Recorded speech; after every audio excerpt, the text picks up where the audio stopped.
Hello, ladies and gentlemen. It's Rad Rex once again, and this time I'm actually going to. Wait, do you guys hear that sound? I feel like I hear someone coming from the background. What could that be?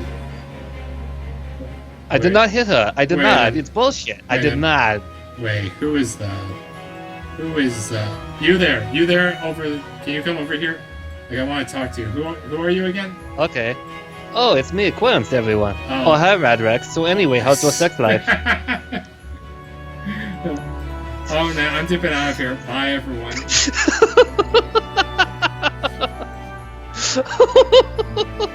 Okay, now I'm actually coming back. Okay, there we go. Oh my god. I wish I could have done that with Zeb's picture. Yeah, that would get good, but... Oh Yeah, my God. I was told to pick a picture. I decided to pick... Why not have a picture of Iago from Fire Emblem Fates? I gotta Or say Volter from Sacred Stones with hair dye. Either or. best editing I've ever done here in a while. Next to the Thracia 776 playthrough where it said, yeah, you actually proved me wrong. And all of a sudden you have going to go, yeah! I'm like, just don't really fuck with me. Well, that was like post-production editing. This is literally like editing happening as it is right now. Anyway, Oh, yeah. so now that we got that out of the way. So, yeah, Qwernst is up next. If you guys watched my Fire Emblem Three Houses discussion with Zeb, Qwernst is up next. Alex is coming up after Qwernst when he gets a chance. And then it's going to be at last me. I'm going to be questioned by one of these guys. It's probably going to be Zeb. And Qwernst is probably going to be he's going to get my first initial reactions to my questioning. But before all that, we got to get through Qwernst and then Alex. So first things first, Qwernst, I'm going to be asking you the exact same questions I asked with Zeb, and everyone, just so you know, these are like spoilers. So you know, if you don't want to be spoiled, there will be potential spoilers. Click off this video now. You have been warned. And just so you know, Qwernst, are you familiar with the rules, or do I have to Pretty much be as spoiler-free as possible, which thankfully should be easy for you because I've only been able to beat the Blue Lions and just starting Golden Deer. I'm not that far in as compared to other people, but I have played enough where I think I can have an opinion. Okay, and also you have to answer a question. You can't just go like, oh no. You have to. Well, of course I have to. I mean, what type of stupid questionnaire is that? It's like, just imagine, oh, mister, what do you think of the execution of your football team's performance? I'm all for it. Okay, so with that out of the way, you ready to begin? Yes. Okay, so Qwernst, question 1. Which house did you pick and why? Well, I kind of spoiled that earlier by saying Blue Lions. But why did you pick the Blue Lions? From what I saw of the three choices, I guess from what I saw, it's like the Black Eagles, some of the characters looked a little too annoying for me, mainly Caspar and Linhart. I was expecting Ferdinand to be on that list. Now, Ferdinand is kind of like the guy that you'd bring like once in a while over to the house, but if he tries to stay, you just say, please don't. I got a full house, no vacancy and all that. And then we look at the Golden Deer's house, and there's some cool characters here and there, like Ignatz and Raphael are pretty cool. But Lysithea is kind of a spoiled brat, Hilda is a thought, and Lorenz... Lorenz looks like a reject from JoJo's Bizarre Adventure. No one likes Lorenz for some reason. I mean, I can... I'm going by the look. I know. From what I saw of talking to him, This is first impressions. he's an interesting, like, how he treats his nobility as if it's like city council. It's kind of interesting to see that. Oh, wait, But how he keeps himself with, like, socially, it's pretty annoying. But how he looks at his status as a job is interesting. Right. But overall, with the Blue Lions, the characters were the more tolerable for a person that has just started playing. Like, for first impressions, like, I was actually gonna go Blue Lions, but then Claude won me over. Like, I was, like, torn between, It's those green eyes, isn't it? Those green eyes, those nice dimples, that wink in the cutscene. that charm, his frizzled hair that he got from Abercrombie Fitch. That's what you want. So, this is like off topic, this is a question, but are you playing a female in your Golden Deer playthrough? I did male mainly because I didn't like the design of the female, mainly from how the eyes look. It looks like she's part dragonfly or something with those eyes of hers. I They're just too big, in my opinion. I know this. I know I probably said this a million times, but you do know what happens like if you are a female and you talk to Sylvain, right? Yes, I've learned about that. Oh Even my though God. I played part of it, I did get spoiled, unfortunately, on some aspects of the game. Sylvain is being recruited just because you're a titty monster is pretty funny. If you're a female, if you're a male, he's kind of actually hard to. Well, I mean, nobody wants a male titty monster. I mean, just what would you do if you had one of a male titty monster come up to you and say, "Get in my belly"? Yeah, you would run away. I do a 180 turn and sprint in that direction. You do an Usain Bolt impersonation. All right. So on to question 2. 5 minutes in, we're already on number 2. So, who was your favorite character from the house you picked? Oh man, that's actually a tough one. Yeah, 'cause From the characters I saw, like Sylvain is like the deeper you go in, the more you understand him and like him, and it's actually kind of a interesting aspect of him. I like him. Ingrid, I like her too, but in the end, I think we all know who the best Blue Lions character is. Dedu.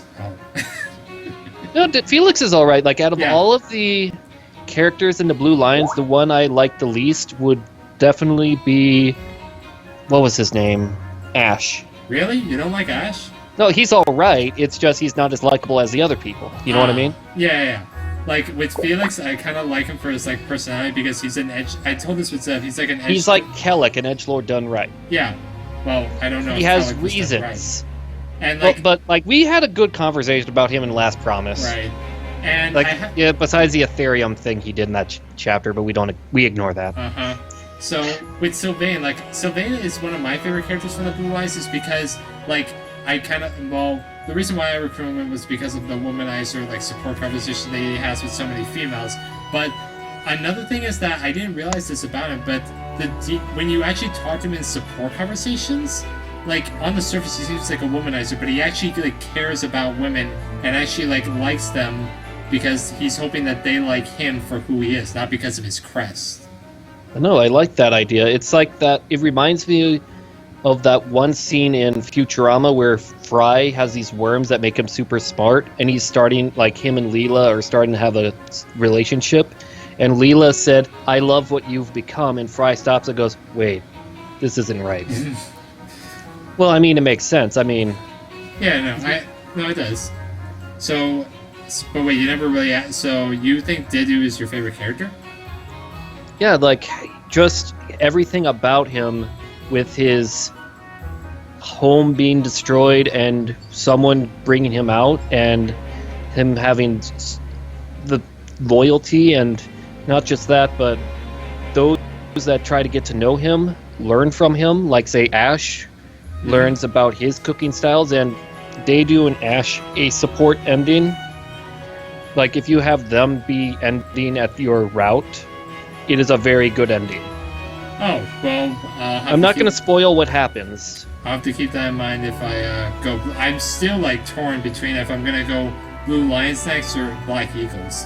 Like I was definitely Blue Lions, but when Zev told me like there are different bosses and like how like some characters like interact differently in Black Eagles, now I'm like really torn because I don't know. So I would look at what I saw. I would say Black Eagles is a good second one. Like no, I'm sorry. The third one you do, because there are 4 of them, 2 of them through the Black Eagles. It's like pretty much Golden Deer or Blue Lion first, then the Black Eagles, and then the Church or the Black Eagle one in that one last. I'll have to wait and see until I'm done with Golden Deer. So number 3, who was your most favorite character? Like just completely favorite character. All around favorite character that I've went through? That's gonna be a tough one because there are a lot of good characters. Yeah, this like there's not like one character you can just like automatically like this game actually has like good characters with good support conversations, and they aren't just like one dimensional like previous Fire Emblem games. Awakening, Fates. No, Awakening was more 2-dimensional because you had like some of them with some depth to it, like Lonku. But like Donald, but those were few was and far in between.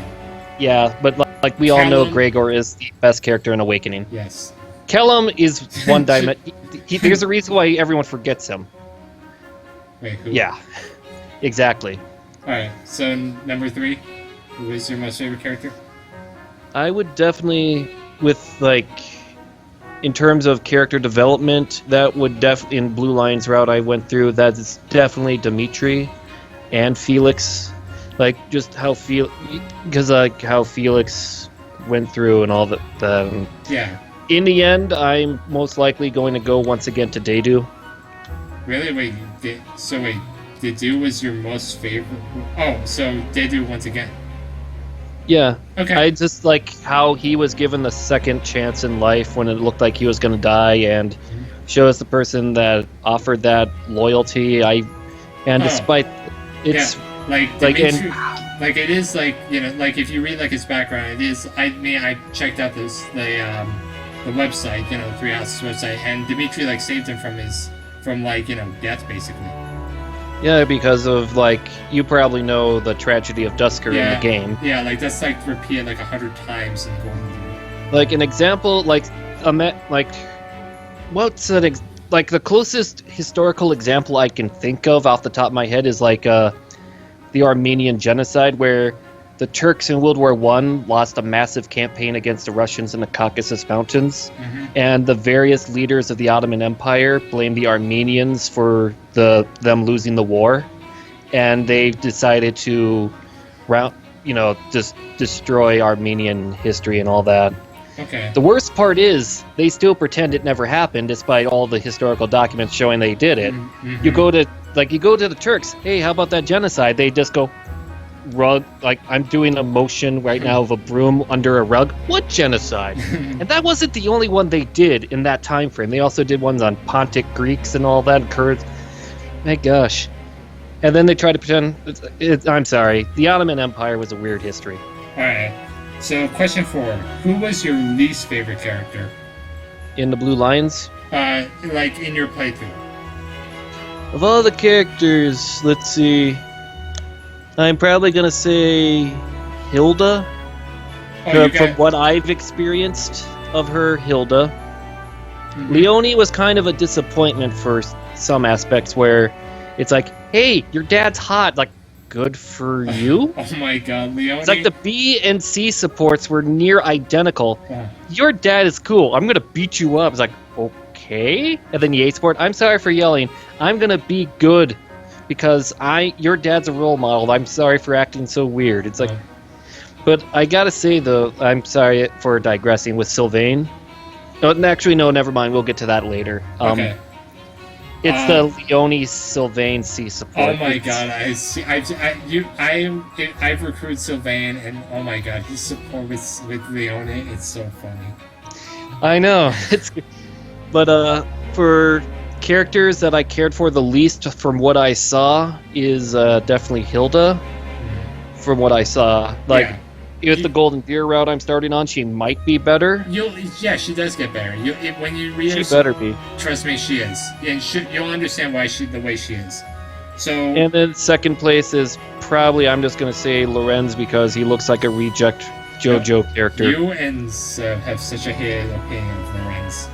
I don't blame you. Not as much as him. I just have he has an I understand how he treats his status as like a profession, but anything that's social is just kind of ridiculous on him. And Zev, I feel like with you, your hatred, you just I just don't like him. Zev is whenever he looks at him, it just gets angry. It's probably that haircut. Oh my god, his haircut. But then again, that haircut looks like it's straight from I swear there's a character from JoJo's Bizarre Adventure that has that exact haircut.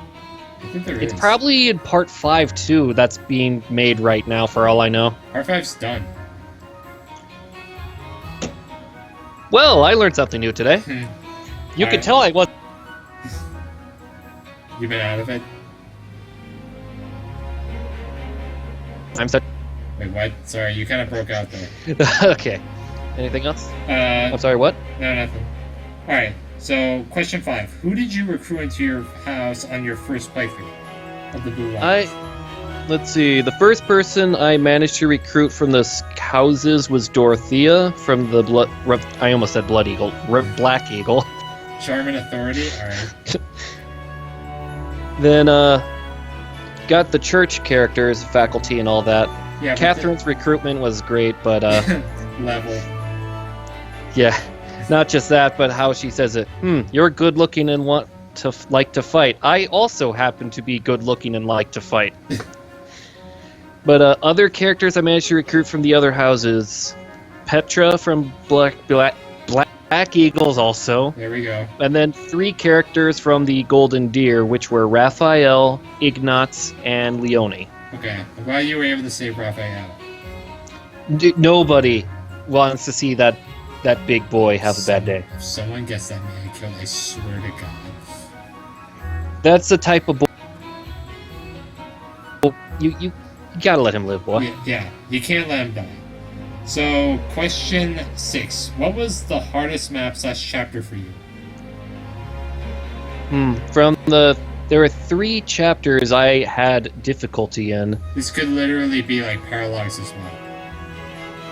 Paralogs I didn't have any trouble with. Oh. I've heard for the Paralogs, the one I'm always told about that's like Bomb Squad level difficult is Marianne's. Oh my god.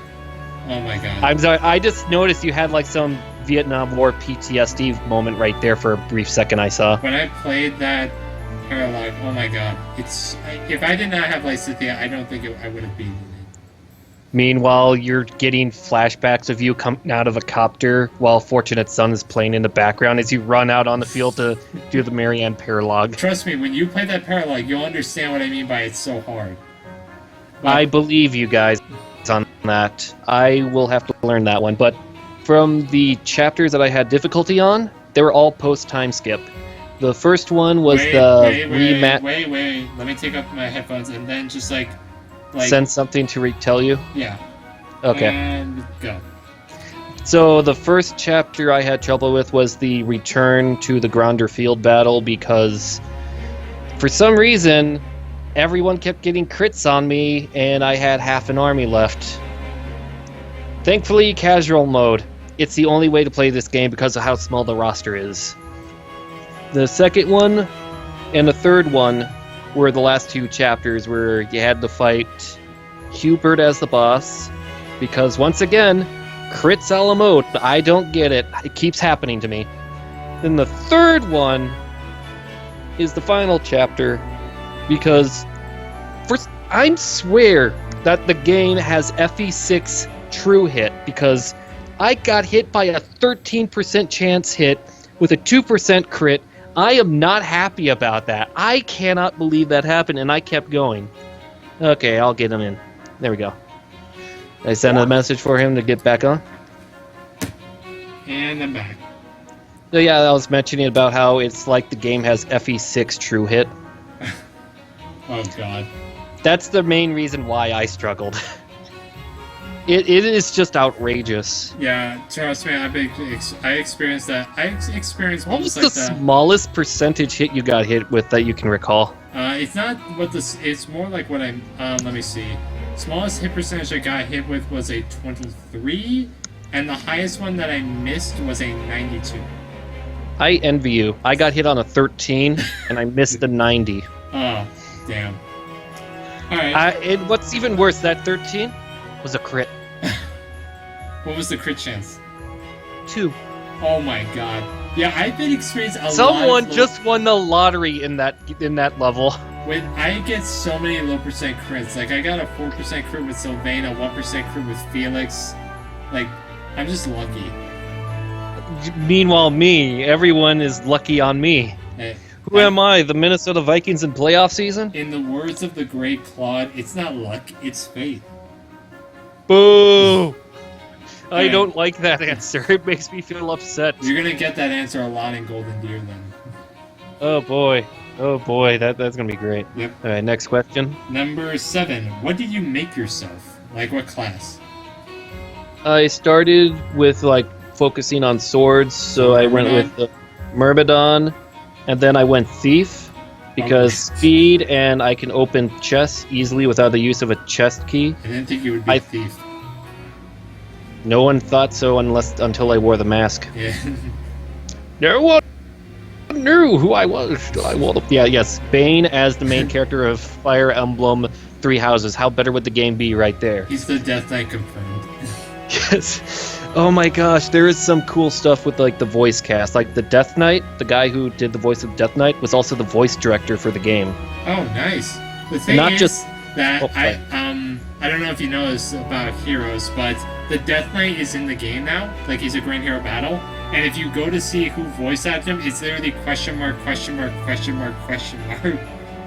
Yeah, unfortunately, the game reveals who it is. I think they did the question marks because of that voice actor union thing that's been going on that Laura Bailey's a part of, or David Hayter, who did Solid Snake. Oh, yeah. I think that's the main reason why. But another fun fact, the Death Knight, one of his very first roles was Dracula from Symphony of the Night.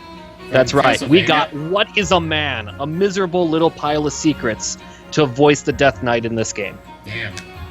Yes, we have a living meme in this video game. So, continuing on from number 7, you said you were a thief, and then after that... Then I got the Enlightened One class, and I said, you know what, I'm going to keep this while focusing on swords and bows. Yeah, let me see. Yeah, well, I guess I'll just say I went Myrmidon, then Mercenary. I was trying to get Hero, but then I realized I needed Axes, so I kind of screwed myself out of that. But then I got the Enlightened class, and then after I mastered it, I went to Mortal Sylvan from after that. Yeah, I liked how a lot of the classes look good. I like that. Unlike Awakening, where, like, say, the Paladins and Cavaliers, their armor looks like their head parts are just toilets. Oh god, it's horrible. But we can get back to talking about Fodlan's design and lore and all that in the next question when it's available. So I'm going to literally just throw this question in here. Who did you make your dancer? I went with Ingrid, but I did not keep her as a dancer. Okay. I kept her as the Pegasus Knight. Yeah, I missed I did like how, despite having the highest charm I had in the party at that chapter, month or whatever, she's like, please don't make me. I have 2 left feet. And I said, you got the highest charm. Get out there. And she ended the game with like mid-40s charm. Damn. Yeah. All right. So yeah, she was a good unit. Well, I can't wait to try and recruit her. Hopefully I'll get her this time. So number 8. Was there a moment where you cried / shed a tear or felt sad in the game? I am probably gonna have Zev hate me for saying this, but I have yet to have a video game make me cry. There have been parts where I was like, ooh, that's rough, or ooh, that's gotta hurt. Or, you know, like, I feel the emotion, but I have never cried over a video game. Oh, okay. Damn. Like, so, like, the moments that hit me, like, the hardest in terms of emotion was, is it spoilers if I go with that one plot point that every route has? You know, where your dad decides to go to the chiropractor? Wait, are you talking about the scene with Geralt and where he, you know... Yeah, that one. Okay, just go for it. I mean, I think we all know what happens to Geralt. I mean, he's the main lord's dad. It's the Cornelius archetype. He's a dad in Fire Emblem. What do you think's gonna happen to him? The only Cornelius to not die in the games is Eliwood in FE6. No, he still dies. No, he doesn't. He gets an illness. FE6, right, my bad. You're thinking about, like, the whatever that his dad's name was in 7. I forget his name. It was like Albert or something. Albert. You can't even remember his own father's name. Well, maybe if he was more relevant. No, wow, how great am I? Out of all of the Corneliuses, Gawain or Grail and Geralt are, and Sigurd, I guess. But those 3, they are the triumvirate of Corneliuses that are the best developed and the ones that you react to the most. Like, even though Geralt wasn't playable, you could still feel like emotion, like, oh my god, that's rough. But in a way, I kind of... Not just that, but the cutscene where it's like, oh, he's just gonna do the reverse time thing, because, like, we're all thinking, like... Yeah. Because, like, we think that it's like, oh, come on, don't do the plot armor thing where we forget how to do it. Then it's like, does it? Wow, the game thought what I was thinking. let's see what happens here. I think it's gonna fail though, and it got me on. I didn't think it would fail like that, where this guy just pops out and goes boing, and it's like, oh shit. Yeah, like he's. I thought it was gonna be the person with the dagger, or whatever her fucking name is, like Monica or something. Never trust girls named Monica. You ever notice that?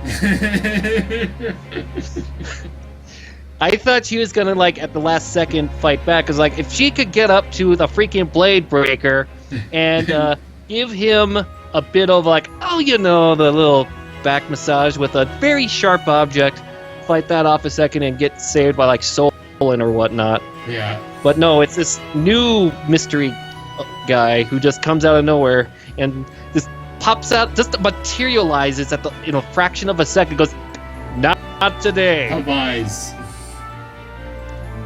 That was what got me. Yeah, I was and not then expecting the reaction of like the first time I ever seen you have tears, and it's from me. It's like that was really good delivery and all that. I like that. So. Yeah. Like, that was a really good scene. Like, that was a really good cutscene. I mean, it was sad, but it was a really good cutscene. Yeah. Alright. Sometimes you need sadness to make a good story, you know? Well, yeah. I mean, you can't just, like, expect everything to be butterflies and rainbows. Like, you need, or need, how like... I want it to be, sunflowers and sausages. I mean, everyone wants an Oktoberfest fantasy, right? Oh my god. Alright, so question 9. Who did you S-rank support with in the end? Catherine. Catherine, really? Okay, I was not expecting that. Like, I honestly, Who would you expect me? I just want to know, who did you think? Let me see. I was expecting, Ingrid, actually, or Mercedes. I could see why you could think me like that, but in the end, I kind of went with the, this isn't a David Lee Roth music video. There's no such thing as Too Hot for Teacher in this game. It would be a bit of a taboo. That was what I was okay, I get that part, but I'm getting to the joke. Alright. Yes, you could play your Van Halen in the background, kids. Yeah, that's what the kids listen to today, right? That's what they floss dance to? Mm-hmm. Yes. Oh, yes, Panama. Okay, enough of that. I'm already embarrassing people. I look at the teacher-student relationship that way as a taboo. So I say no to that. I go for the faculty because that is not a taboo. So, and then also I was looking at all the characters. Catherine, I really liked, and just like how everything went, the supports, and I just like, you know what? Let's get hitched. Well, I didn't really use Catherine. Like, I recruited her. She's actually really good. Yeah, no, I've heard like the rumors, and what I did was I gave her Thunderbrand to Lysithea. Cause she can right. Yeah, because she can use it. I remember hearing about that, which I kind of find that cool that happens, but Mm-hmm. So. And I just then you probably seen like the S portrait, like the S ranking portraits that each character has, right? I haven't seen all of them. Let's just say Catherine's one of my favorite ones too. That one I have seen. She literally hugs the avatar. Not just that, but you could see him hugging back. Oh really? Wait, he is? I didn't think I saw that part. It's okay. I do. Well, I mean, to be fair, like Catherine's arms are so freaking huge, like an 8, that it's kind of hard to see that part. And yeah, it's I like her, but now since I'm doing Golden Deers, I'm gonna look around and see who else I can get. Okay. Who knows? I'm still deciding. Don't worry. Oh, okay. You were like saying who knows. I was expecting something. Okay. No, I'm gonna go Gilbert in my Golden Deers route. I'm gonna have a sugar daddy. Annette can watch in the background so you know as I become the new son. Yeah. Okay, enough of that from shit. Blue Lines, you do know you can motorboat Gilbert. I won't mention the other ones. I guess. I'm sorry. You just reminded me of some other stuff. Okay. All right. Number 10. Okay. What was your favorite support? Oh my gosh, there's so many good ones. From the ones I've seen, Gilbert Annette is a really good support. I do know that Annette is like the daughter of Gilbert. It's a really good support. Mm-hmm. I believe Zev would tell you the same thing too. I like that support. If you have many favorites, like give me like 2 or 3 more. Like 1 or 2 more. The Leonie Sylvain, just because of how funny it is. Yeah, okay, I was expecting that. Ash and Dedu, because it's like it's bros becoming bigger bros over cooking, and like how they try to create a culture within a dish, and like how it's very nice, and I loved it. Okay, all right. And then the last one, Petra and Ash, actually. Oh wait, Petra can support with Ash. Yeah, and I like their support. Oh, Unfortunately, they didn't get paired together in the ending because Ignatz had some extra points. Dang. But hey, they had a good support team, just not as I good. don't know how the paired endings work. Like, right now... I'll tell you some of the paired endings I had for my Blue Lions route. Let me see. But first things first, let's get till it's relevant, like for these questions here. Okay. Question 11, which I think you'll be favorite. Which I think these... by the way, we started doing Ludacris's questions at number 8, so I probably should have told you that. Like, Oh, that's nice. 1 through 7 was my questions. Then Ludacris asked because he really loves asking me questions. Yeah, so these questions... Like that one time he asked me what a hypotenuse was. I didn't know how to tell him.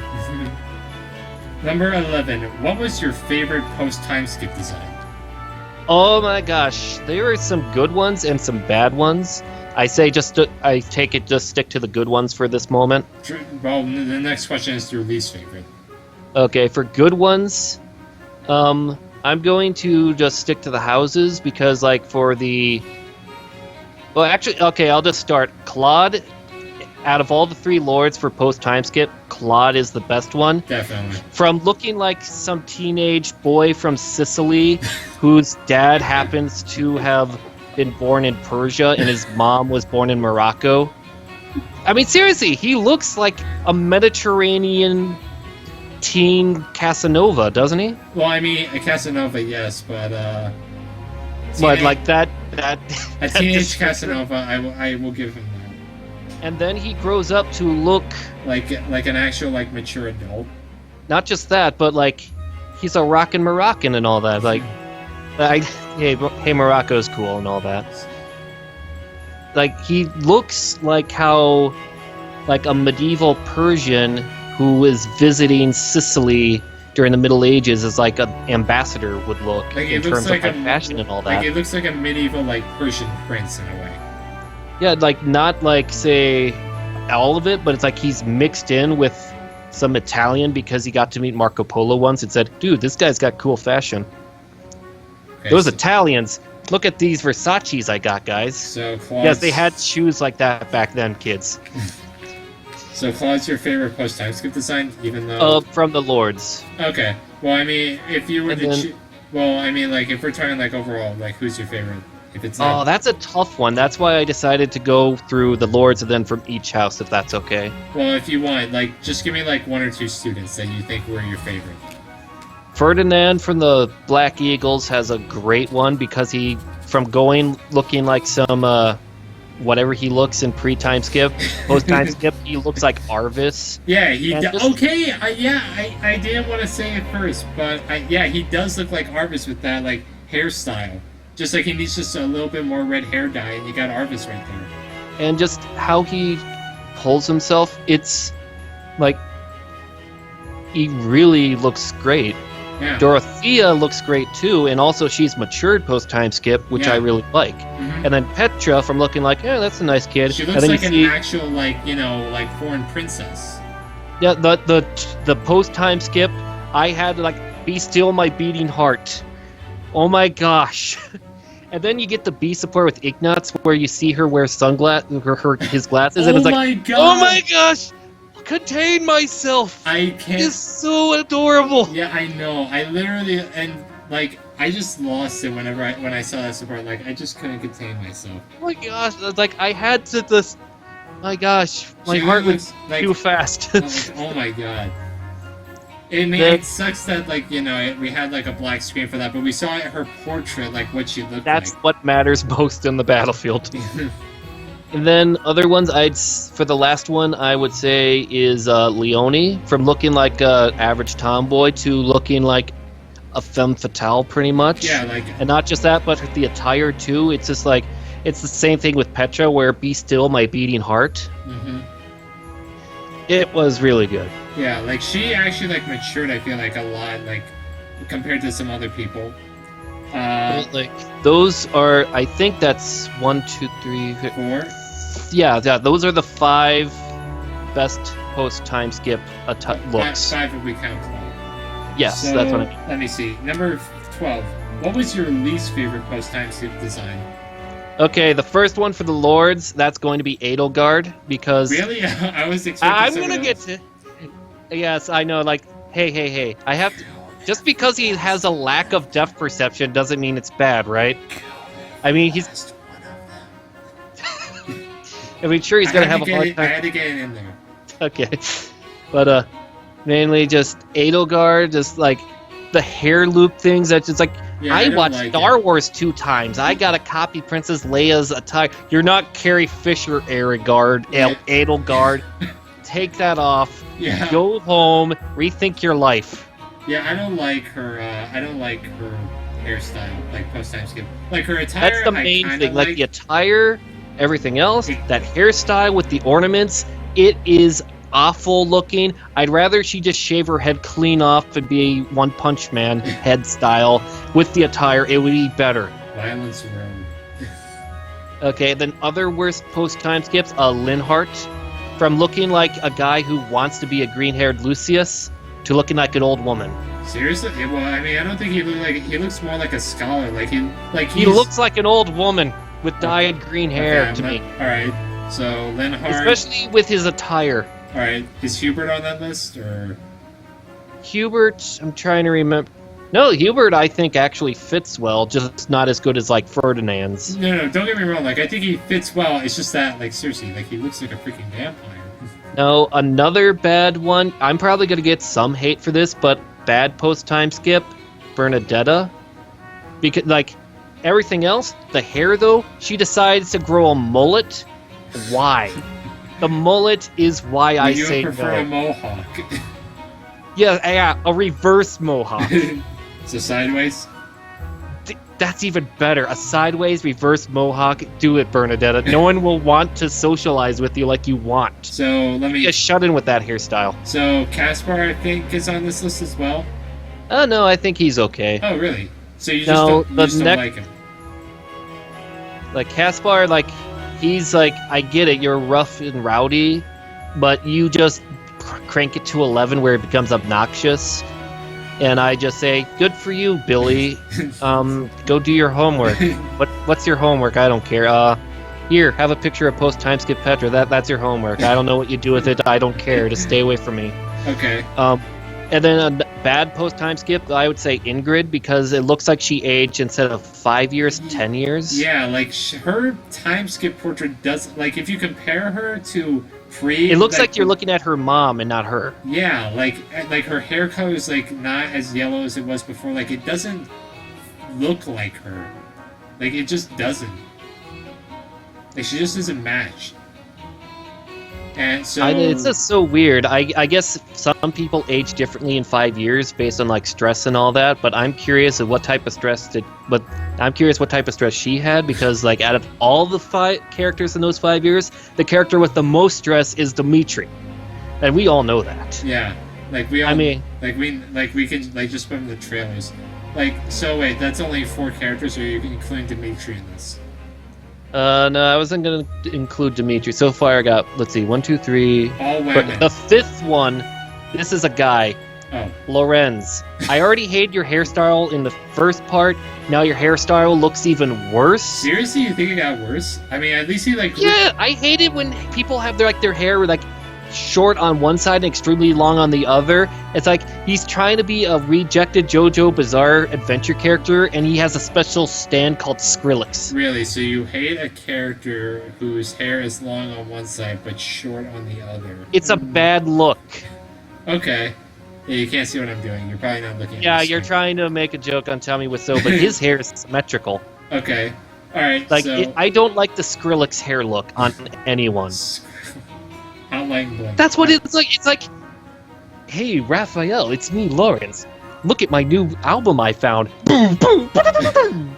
So... And then there's Raphael like, this isn't food. Why should I care? So let me see. We got Edelgard, we got Linhart, we got Bernadetta, we got Ingrid, and then we got Lorenz. Lawrence. Those are the bottom 5, in my opinion. Alright. Not. I mean, I'm actually kind of surprised at that list. All right. I mean, like, come on, we all know this isn't the 1980s Bernadetta. I mean, I get you're a shut-in, but you should at least look at the hair fashions. Then again, if you looked at the hair fashions of this time, you'd look at Lorenz's Skrillex hair. So maybe it's for the best you went with the mullet. That way, everyone goes by you and just like from looking like a rejected design of Morgan from Awakening to now just I can't be the only one that thinks that. Oh my god. All right. Okay, let's go to the next one before we go even more crazy with that. So next question. What weapon type did you prioritize for Byleth? I don't think this is like a surprise. Sword and bow, I said that earlier. Bows, really? Yeah, I mean, the mini bow was really nice on him, and then in the final chapters, I used a special bow that Claude gave me for Christmas. It was called the Fail Knot. Oh, wait, you used Claude... Wait, Claude gives you the... Oh, man, really? He gives you the Fail Knot in Blue Lions? Did I spoil too much? Yeah, I didn't know that. Well, I didn't explain, like, everything else, though, but that's what I got. Alright. Well, I didn't know he gives you the Fail Knot. Alright. So, number 14. What was your favorite legendary weapon? I actually only used the legendary weapons in the final 2 chapters. Probably because the game was too easy, despite, the RNG and the epic. Did you play on hard, or did you play on normal? Did hard, actually. Oh, okay. Which is even stranger. Well, wait until you get Lunatic and Infernal, then we'll see if your opinion That's changes. coming up sometime in the future. Yeah. So... in the end, I'd say, let's see, of the holy weapons I did manage to use, I'd probably say the Sword of the Creator because it's light and powerful. Okay. The Sublime Creator Sword. Alright. Well, yeah, I mean, it's the same thing. Like that it's regular just, sword, when I first got to the Sword of the Creator, I was like, wait, what the fuck is this? This is not a legendary weapon. This is a bad legendary weapon. This is like Elliott's rapier right here. So, number 15. What was your favorite combat art and or class? I'd probably say the Dark Knight because finally they got rid of that stupid hood thing that Awakening had. And Fates. Fates gave it a mask though. Yeah, I didn't like it. The Dark Knight it just gave them proper. spikes too also. Yeah, but it looked proper and Holy Knight looked great. Actually, Holy Knight was better looking. And then Dark Knight can actually use, dark magic. I know, it's amazing. Yeah, I know. It took 6 years. Damn. They're making progress with the Dark Knights and using dark magic. Yeah, it's crazy. All right, I'm sorry. Combat art. Sorry. For all of the various... Wait, what do you mean by combat art? Ruptured Heaven or Tempest Lance, something like that. Oh, those. Tempest Lance did really good for me. Curve Shot I did a lot, but kind of didn't help as much as Tempest Lance. But in the end, I'm going to go with the Axe Helm's Shatter because it destroys Armor Knights and those beast monster things easily. Yeah, it's really useful against the King of Beasts or other types of monsters like demonic beasts. Oh yeah, and give it to Deju and watch as he destroys everything for me. He's a good boy. Since you're not getting Deju in Golden Deer, give it to Raphael. You'll see he basically is just Deju, but has a worse personal skill in my opinion.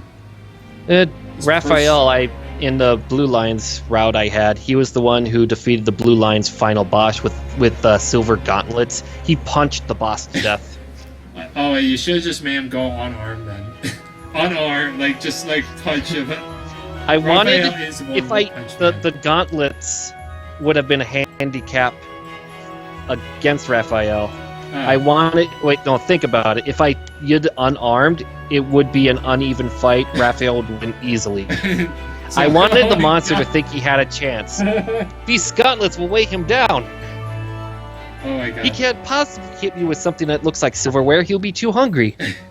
That actually... My god, that's actually really good. I like that. You handicapped Raphael for the final boss.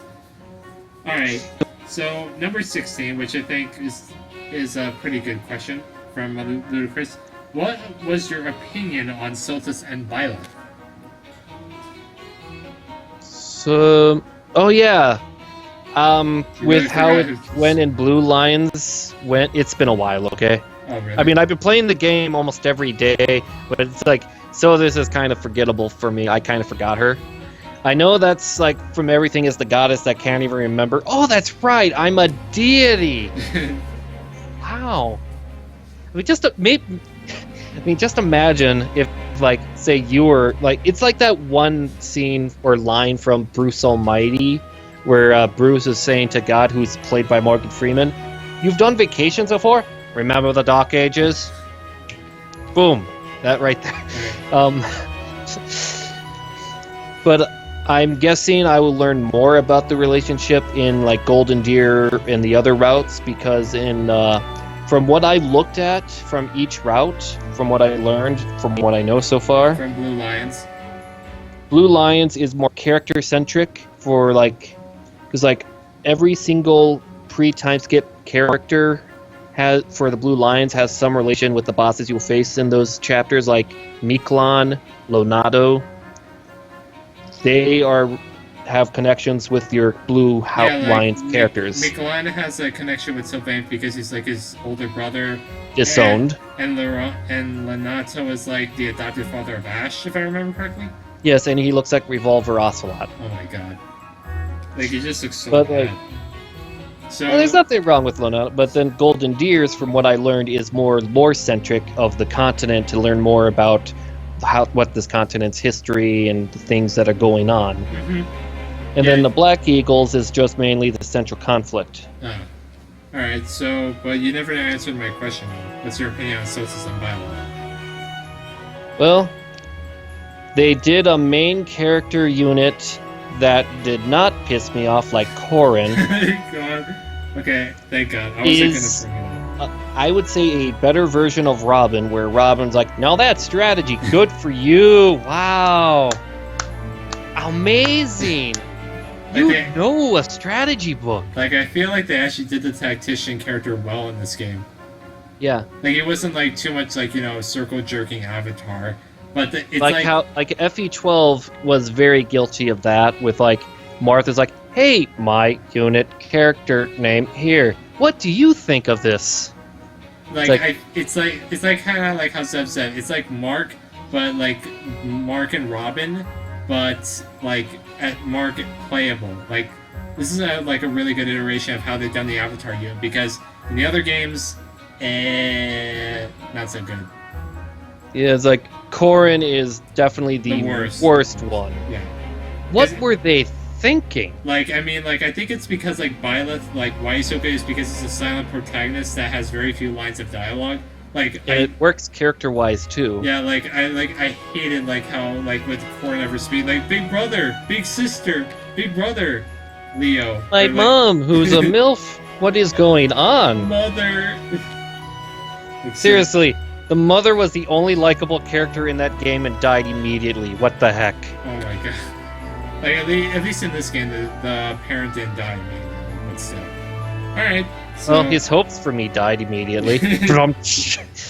Oh, that... Well, I gotta say, though, just imagine the thrilling conversation we would have with Byleth and Gordon Freeman. Gordon Freeman. Just silence. Alright, so, number 17. How did you feel about battalions in this game? It is much needed.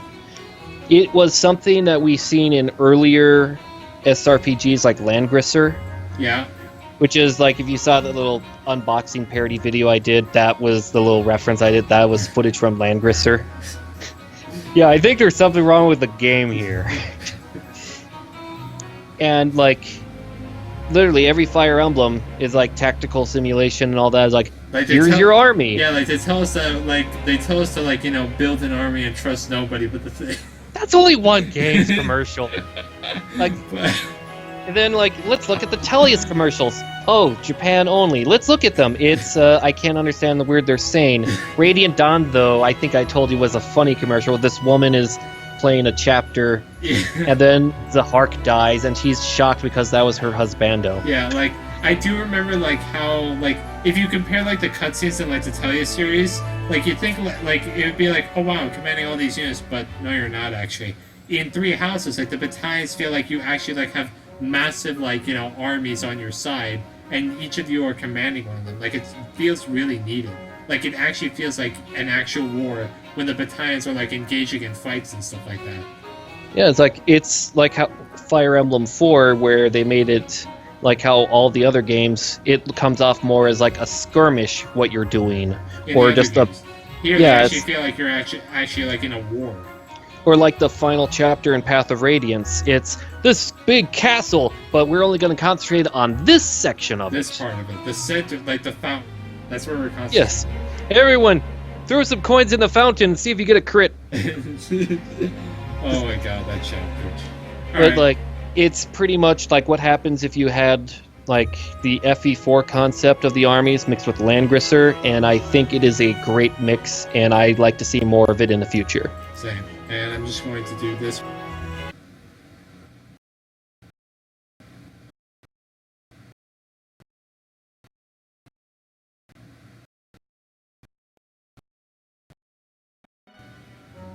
Okay, there we go. And I think we're back now. And I think we're back now. Qwernst, you there? Qwernst, you there? Hello? Hello? I'm actually right behind you. I can hear you. Can you hear me? Oh, what the jeez. Oh, I thought you were right behind. Yeah, I thought you were right behind. Oh my god. It's okay. I can materialize. I'm like that guy in the Geralt cutscene. Wait, what the? Wait, what the? Damn it! No! Damn it! Oh, hi everyone. I'm taking over again. Oh my god, Jesus Christ! Oh my god, Jesus Christ! Ooh, wait, shake it faster for a second. Get out of. No, shake it really fast for a second. Woo! This channel is haunted. Get out of here. And now you're back. Okay. I have been tamed. Good. All right. So I can't do it all by myself. So question. How did you feel about the big reveals on characters such as the Flame Emperor and the final boss? I would ignore the final boss because there's I take it it's gonna be different for each route. Yeah, that's what Zev says. Yeah, that's what Zev says. It's like Flame Emperor. I'm sorry. You're saying because I don't want to there be spoilers just our video on it. Like, I mean, I kind of want your opinion. But the thing is that I feel like the final boss is different for each route. And I don't want to be kind of spoiled. All right. So Flame Emperor, Death Knight. The Flame Emperor. The moment I heard that thing speak, I instantly said, "That's a woman." It sounds like a woman trying to sound like a mysterious man. You thought that was a woman? Like, yeah, it sounded like a woman trying to sound like a mysterious man. I instantly said, "That's going to be a woman revealed." And then after seeing the battle sprite, where it's like a little tiny, I was instantly thinking, that's probably going to be Bernadetta, maybe. Why do you think she's such a shut-in? She doesn't want people to know her secret alter ego. It's either that or Batman, but I think she chose the wrong choice in the end. But it was kind of obvious later on when other cutscenes were coming up, like, I didn't tell him to choose this thing. I would have done things different. Yet you're lying. Like, you could join me, Professor Guy. He's like, yeah, no. And then when teleporting away and there's Edelgard's dagger, it's like, I already know who it's gonna be. It's too obvious. It's gonna be Edelgard. Especially when the chapter where you get to fight the Flame Emperor and there's Imperial troops. Who could it possibly be? It could be anyone. It could be Claude's younger sister, Maud, or whatever her fucking name is. I'm bad at... Oh, by the way, I saw what Claude's mom looks like. She is very attractive. Oh, alright. Wait. Oh, alright. Yeah, I think so. Wait. Claude's mother? Wait, what do you... Judith. Wait, that's his mom. I think that's his mom. I think that's his mom. That's not his mom. Well, either way, whoever that is very attractive. Okay. But in the end, almost every character seems to have... never mind. A lot of characters are attractive except for the eyes. Okay. So... The eyes are very creepy looking. Okay. So the Flame Emperor. So what did you think? So you obviously felt that it was pretty much a dead giveaway. What about the Death Knight? Well, since I went blue route, you were able to find out the identity of the blue one. Yes, but then the identity of that person's identity is something I'd have to do with the pair log, which I did not get. What? What do you mean? It's like we know it was that guy named. Is this spoilers if I say his name? No, because I kind of we all know it's Qwernst. Yeah, come on, the thing is that it's like even the game, like before you even think about the game's like it's him. It practically tells you the moment you think like who could it be? It's him. The thing is that if Qwernst wasn't had to have been the Death Knight, he had to have been the Death Knight. Because like come on. Yeah, between the two, it's probably going to be the Death Knight. Yeah. Because first off, he wouldn't fit in that attire of the Flame Emperor because you have to be like 5'0" to fit in that. Oh my god. Yeah, just imagine a really big bulking guy in the Flame Emperor thing. It's like see his arms go around. It's like it can't even fit on him. He's like he can't even get the helmet to work on him, so he just duct tapes the helmet, the mask itself, and ignores the rest of the helmet. Oh my god. Death Knight, you were saying? It's like the first time you see him, and it's like, oh, this guy's probably dangerous. Then we try fighting him. He crits you. Why did you attempt to fight him? I wanted that magic item that gives me the dark magic. Dark seal, really? Yes, I want item. Yeah, well, but I did not have Lysithea, who I'm basically told makes the Death Knight her bitch. Yeah, pretty much. She can kill him. She can. Like I've seen a lot of fan art made where it's like this, like the Death Knight's like everything's like from arrows, magic that's flying off of him, and he's holding a reverse Uno card. Nothing can stop me. But that thing, and it's just Lysithea walking by. That thing scares me. Or another one where she's just levitating from behind and about to assault him, and there he's trying to walk away with Crocs on for some reason. Lysithea is one of the best magic users. She's an ICBM. Intercontinental Ballistic Magic. Jesus Christ. But what did you think about the Death Knight though? It's better than the Flame Emperor. Okay. But it's like he's still cheesy with that name. They couldn't think of a better name. In the Japanese version, he's actually called the Reaper Knight. Just call him the Reaper, and then I can play Blue Oyster Cult every time I fight him. That's actually his epithet. He's called the Reaper, and then his name Death Knight. Just call him Reaper. It sounds cooler. Yeah. And then everyone can play some cowbell, Blue Oyster Cult, and all that, as we don't fear no Reaper. Boom! Think of the memes, man. You had one job. I've seen that cutscene that you get with Dimitri, where he laughs. Is this some kind of sick joke that you kind of scared me when he was like, oh my god, what is that smile that he goes? He's like, he entered bloodlust. Like seriously, he crushes the mask. He pushes Byleth away. Like get the fuck off. Well, yeah, if you knew what was going on in that, do you want me to explain? The neck of that soldier, I thought it was more like crushing his skull. The way he grabbed his hand, went like this. I thought he had grabbed his forehead. I thought he grabbed his forehead and all that and crushed his face. I guess like he grabbed. Well, yeah, I mean, like we've all had moments where we enter bloodlust. With his skull, with one hand. Like seriously. Well, I mean, what would you do if like all of your family is basically dead because of this one 5'0" half sister of yours that's basically turning your life into a living hell? I haven't played the blue line, so I actually don't know how Edelgard's responsible. Oh, sorry for the spoiler. You actually haven't spoiled that she's the half sister of Dimitri. Sorry. Anyway. So yeah, it's a understandable rage, but his execution of the rage, he should have done like what Clint Eastwood did in those westerns and just pulled out 2 revolvers and shoot everyone. Boom, problem solved. Yeah, just outlaw Josie Wales it, I'm telling you. Like if he had just thrown that spear a little bit more to the right, he could have actually prevented. There would be nothing left. There's no war. Edelgard's funeral would be closed casket. There's no war. There's no war. Imagine if he actually killed Edelgard in that cutscene. Everyone would live happily ever after, except Edelgard and probably Hubert. Because Hubert's like, Oh, who do I serve now? Who am I gonna be a bitch boy to now? Oh my god. Hey Ferdinand, is there any job openings? Oh no, you don't like looking at anyone, even Edelgard.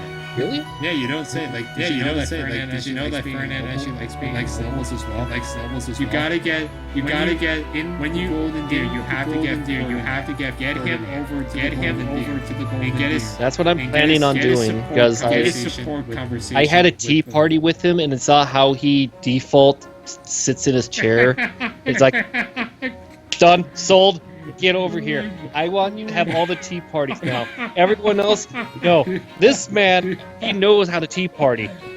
We'll have all the tea, and we'll as support even though we can't. No, not just that, but his leg too.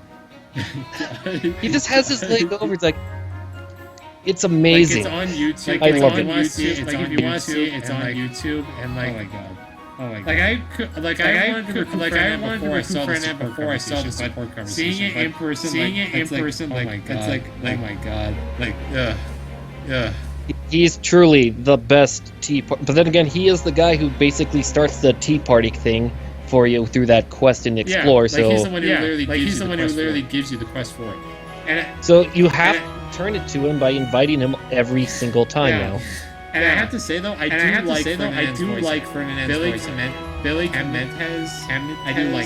I do like it. Like really good voice acting. Oh yeah, we can talk about the voice acting. Oh, by the way, my cousin's here. He's the one who bought me the game. Yeah. Nigel Thornberry here. Oh dear God, we're not talking about. We're talking about the game you got, Fire Emblem Three Houses. We love it, and we're talking about it. Oh, that's so wonderful. Oh my god. So anyway, how's your day going? That's classified. Jesus Christ, it's like my brother. He watched one too many Top Gun movies. It's like my brother when it comes to asking questions. And now he's known as Maverick. All I know is from now on, next time we have a PME, we just got to get a picture of Tom Cruise and call it my cousin. Yeah. Well, the difference is he probably could beat Tom Cruise in a fight, but then again, can't beat Tom. Everyone could beat him in a fight. Okay, but enough about that. So next question. What was your least favorite Last time it against Tom Cruise. Probably from the houses I saw, it's probably going to be the Black Eagles because that's where the antagonists are. Okay. Yeah, I know. Great answer. Right. I mean, there's a lot of likable characters there, but two certain ones I gotta say no to. I think you know who those two are. Let me see. Bernadetta and Linhart. I'm kidding. Calm down. Don't crucify. Alright. No, we're talking about the game still. Alright. So, He's asking me a question. Yeah, but I see a picture of the. Oh yeah, that's a picture from the room. Yeah. He told me to pick a picture, and I picked that one. Is that a problem? It's okay. Okay, back to the Radrex. Next question. What did you name your avatar? There were many choices I could have named him. Normally, I just say just stick with the default for the lore and all that.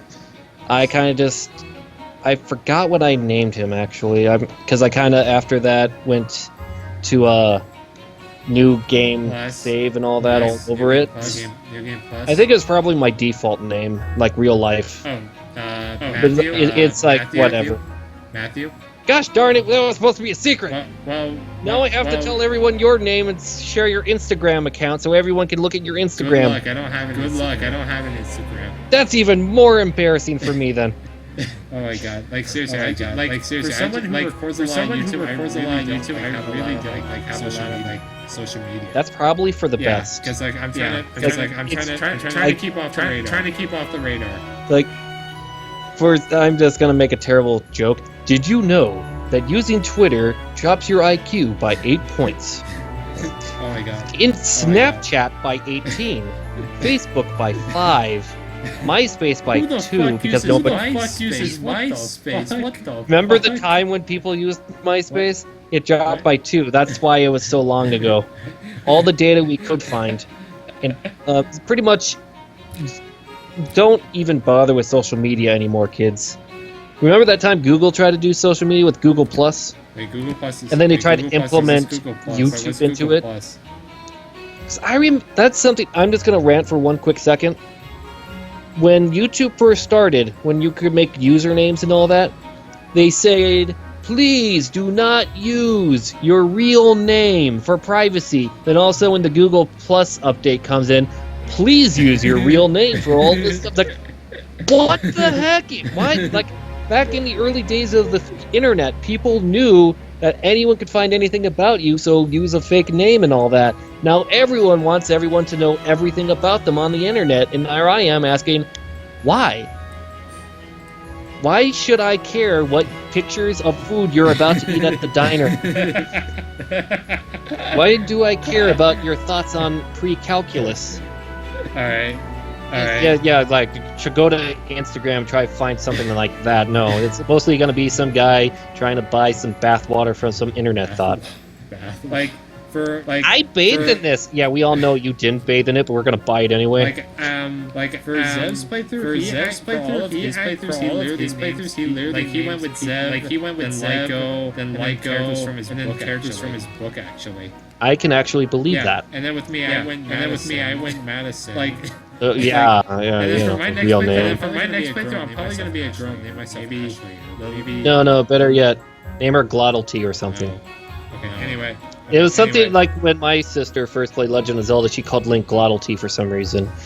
So it's like, you're the hero of time, Glottalty. Right. And now we're about to get into some questions that may be controversial or barely any questions. If you thought this stuff was opinion, this is about to get the real. So, Qwernst, in your opinion, should people buy three houses?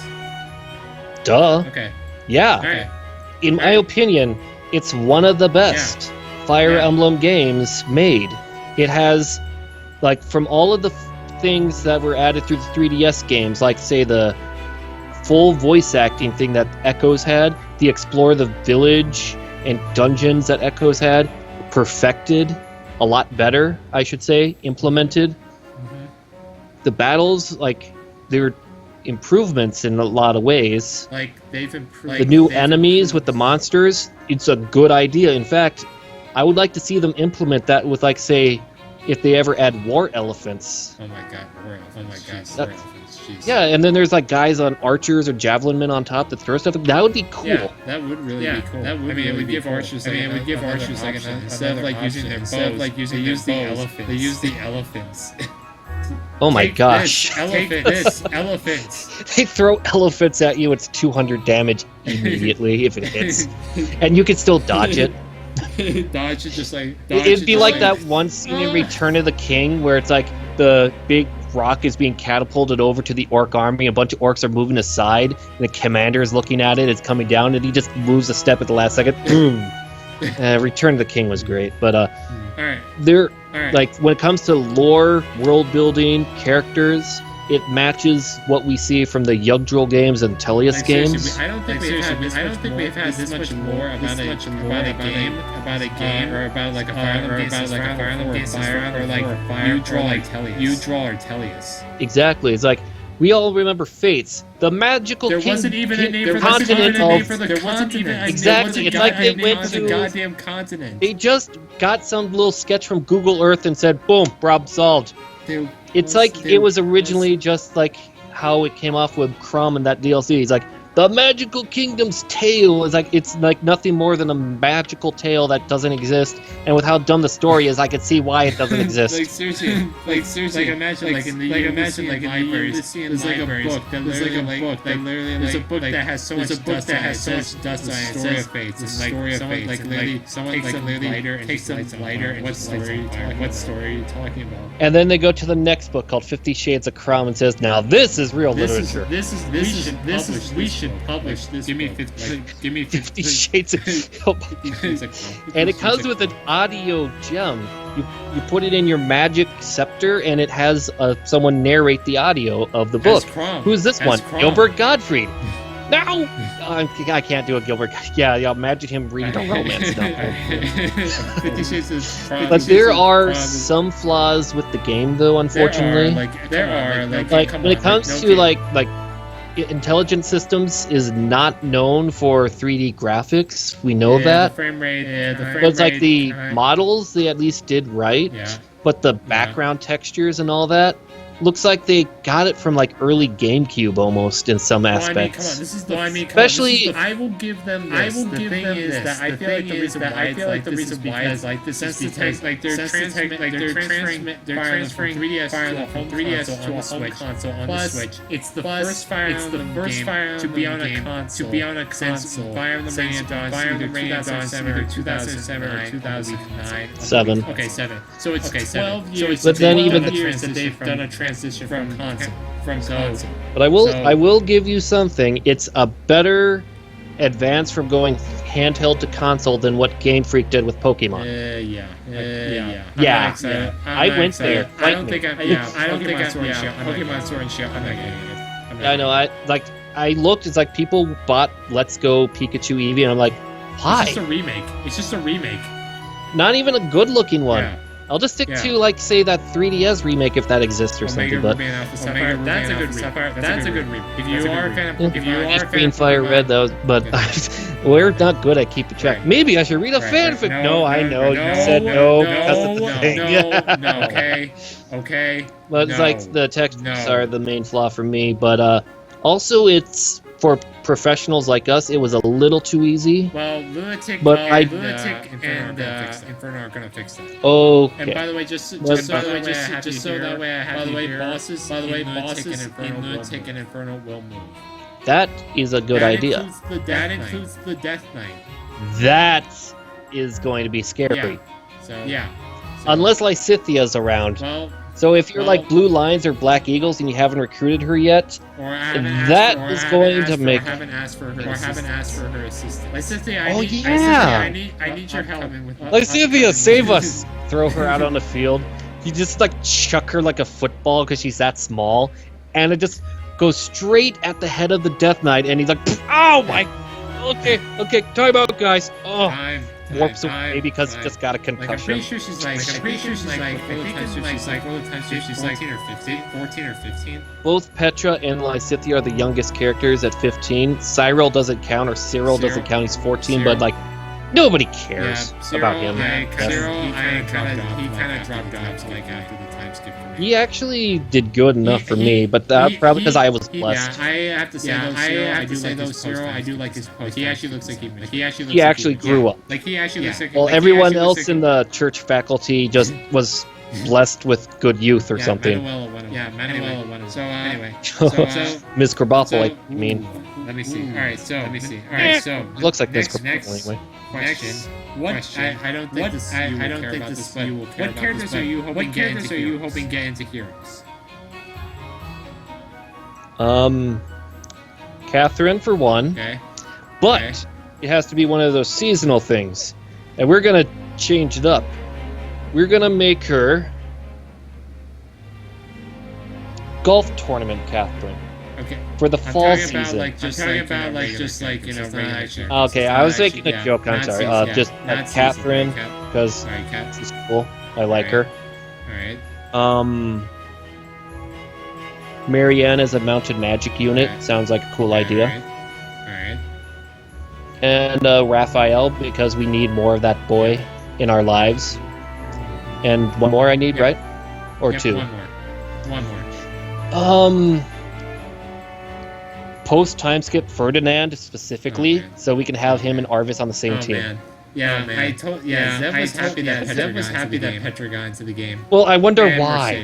Mercedes, actually. Well, everyone likes Mercedes. Like she's like how people visualize stereotypical Mormons in a way. I'm so glad Claude got into the game, though. I have to say. Well, I mean, it was destined. Imagine they make a banner that's just like Claude, they just forgot. No, he's just like upside down through the rest of the game. Claude, hello. I can't help it. The cables are still floating me up. Like he has like the stunt cable still attached to him. Since you guys saying this right now, I'm just saying this right now. Be prepared to see me attempt to do a cosplay this. I'm gonna try and pull it off. I'm sure you'll work. Meanwhile, me, the closest thing I could possibly do is like the engineer from Team Fortress 2, maybe. Hey, now listen, I'm an engineer. I solve problems. Alright. Practical problems, like how am I going to stop that enemy NPC from getting that crit? The answer is a ranged attack. If that don't work, use more rage attack. Alright. Like this Lysithia, with proper stat boosters added from me. She has been built by me. Alright. And you best hope her magic ain't pointing at you. Alright. So next question. Sorry, next couldn't say. question. So next question. That's- The next question is: What is your opinion? What is your opinion? The voice actors. The voice actors. Any ones that you really liked, really disliked, really disliked, certain characters for certain perfectly for certain characters. I'm glad you asked that, because I think they did a really good job, like with Echoes, with the characters. There is Mercedes English. It kind of gets onto you a bit here and there. Her voice for me feels too soft. I feel. Oh, let's talk about it. Ara, and all that. I mean, she is the oldest student at like 23, while everyone else is like 16, 17, 18. Did you play with the Japanese voice actors? I mean, with the I did English. Japanese voice. With the Japanese voice. There's one of these ones where she goes, that's literally Japanese. That's literally Japanese from my mind. I hate it when I hear that in like animes. In anything. Even in like, oh my god, it's just. And I noticed noticed. it's like Nani. Like seriously, like Jesus Christ. It's like with a lot of the other. I'm sorry. With a lot of the other characters, they got for Manuela, they got the woman who voices Ash Ketchum from Pokemon. Wait, what? Veronica Taylor. Veronica Taylor. Yeah. That girl voices Ash Ketchum from Pokemon. Wait, I just I said Ketchum, maybe. And then Erica Mendez, the voice of Ryoko from Kill la Kill English dub, does Bernadetta. Yeah. And then Raphael, I really liked him, and I looked up the guy that voices Raphael is basically a new guy, so it's really nice that this guy's got good potential. I like that. Zachary T. Rice. Patrick Seitz. The Death Knight. Wait, what? Patrick Seitz voices the Death Knight? Yeah, remember? He's also the voice director. Oh. And for those who don't know, Patrick Seitz, one of his earliest roles was Dracula from Castlevania Symphony of the Night. I know. That's right. I know. Death Knight is what is a man. A miserable little pile of secrets. Didn't Patrick Seitz also voice Gilbert? Or am I just misremembering? Let me take a look. I'm actually at the... Oh, no, it's Doug Stone that does Gilbert. Oh, okay. I do. But one of my favorite roles is actually Tomas Solon from Joe Achman, because when Tomas, that one chapter where Tomas reveals himself as Solon, he goes, "I'm not Tomas, I'm Solon the Savior." It's like his execution of the change of voice, I loved. Solon, whatever the fuck he is.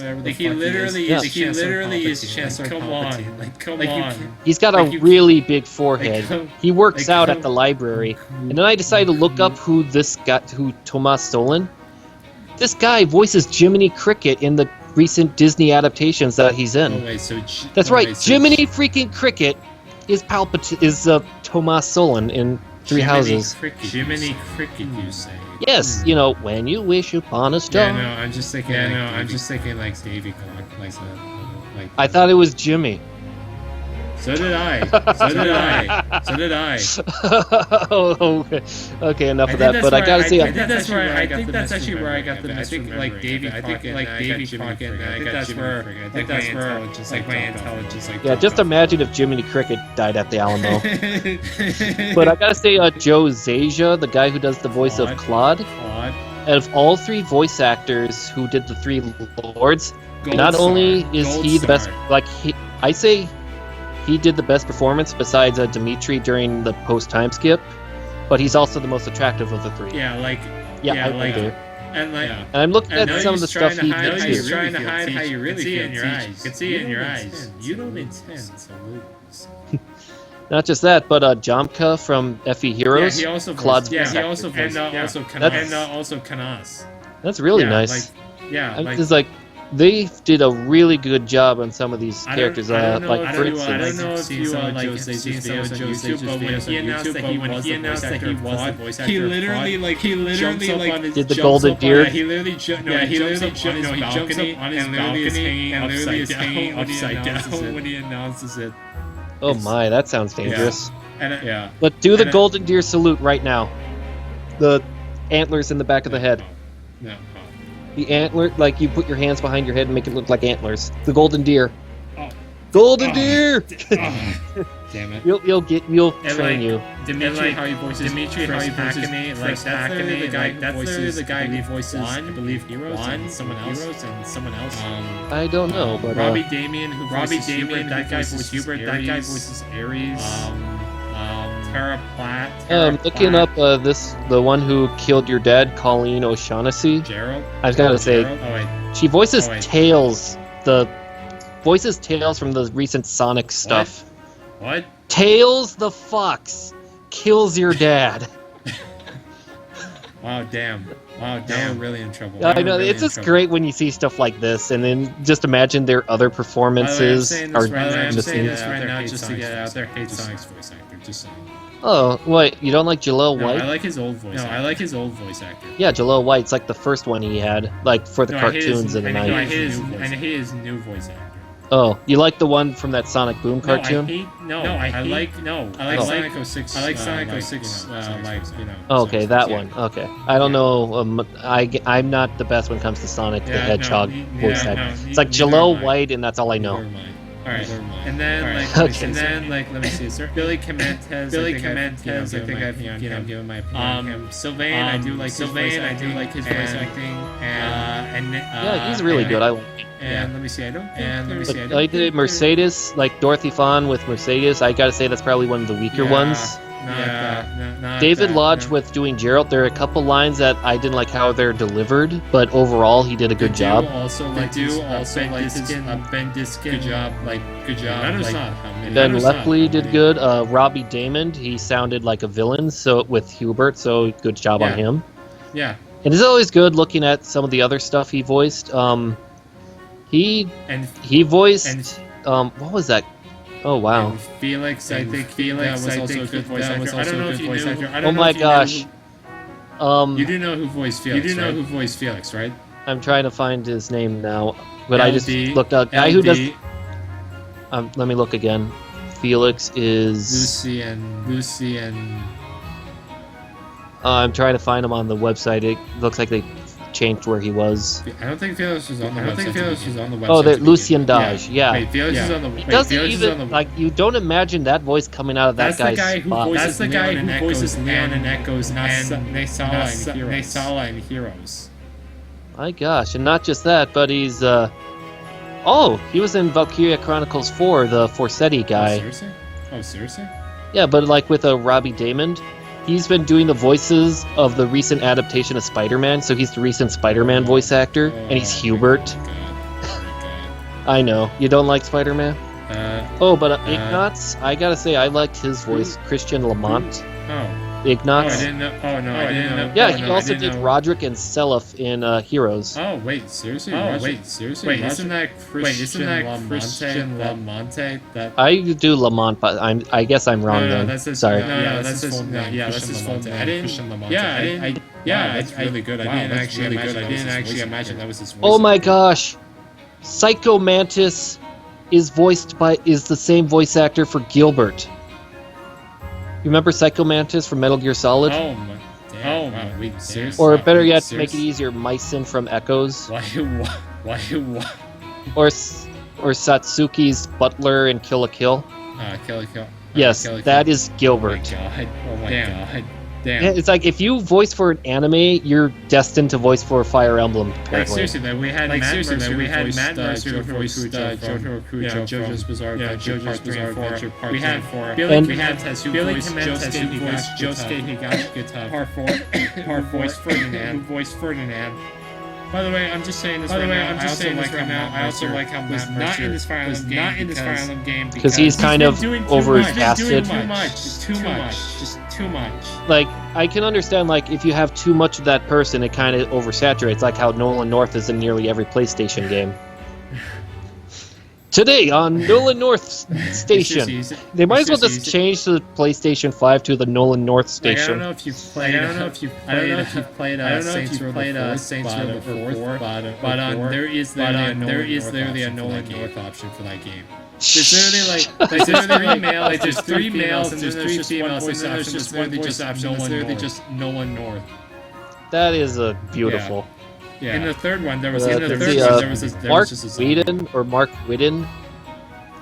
let's see. I know there's like one character who did the voice of Dio from. I think it could have been Patrick. Oh no, yeah, that's right.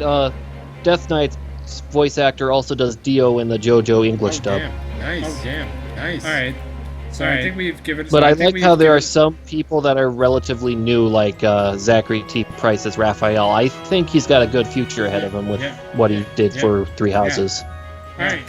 But back with what we're saying about buying, I forgot to mention, I managed to convince my sister, who's never played a Fire Emblem game, to sometime in the future, when she can, buy a Switch and buy Three Houses. Well, we'll see if she holds up that or the bargain. I mean, just yesterday when she came to visit, she's like, "Can I watch you play the game a bit?" So it's like she was studying me playing the game. Damn. All right, so sorry. So we have one more question. Left, and it's probably the most controversial and highly opinioned question. So, what is your opinion? On kill them all? Oh, I'm sorry. That's the bonus question. I'm sorry. On the DLC. The DLC. Oh my gosh. I'm saying like some of that DLC just does not look good. I would say, like the first wave, what was it? Just the outfits, costumes. That's not a wave. That's like a trickle of water down like a rock or something. If that's your first wave, but that would be like, say, we're gonna send a wave after wave of enemy soldiers at you, and the first wave is just a guy that's named like Pipsqueak, and he's a quadriplegic in an electric wheelchair. You look at this like, I can't fight this. Look at him. He wants to kill himself more than I want to kill him. He looks terrible. He shouldn't be fighting. He should be back in the iron lung. Oh, it itches. Please kill me. Iron lung. I said iron lung, not iron. It's in him and it itches. Or the lack of it is making him itch because he's so used to it. There we go. So wave 2. I forgot what wave 2 was. Wave 2 is auxiliary battle maps, additional quest, and more. That sounds okay-ish. Okay. When I hear the battle maps, I'm thinking that it's maybe like bonus gold maps or bonus like awakening and echoes. But they give you so much money and experience that it's like the game does the right amount of grinding on you, so you don't get like level 50 out of nowhere. Like I feel like the grinding in this game was actually done right, unlike say Awakening, where are we ready to or especially Awakening? We're at chapter 10. Should we continue, Crump? Nope. Everyone's got to go level 20. Everyone, we need to go back. We need to go back to Yisatol to fight some. It's a fighting gang rule. We've been stuck on this chapter phase for 2 months now, Crom. Real time. Do we advance yet? No. Some of you need to get Gale Force still. Oh my god. And then wave 3 is costumes, a free update, and what's in the free update?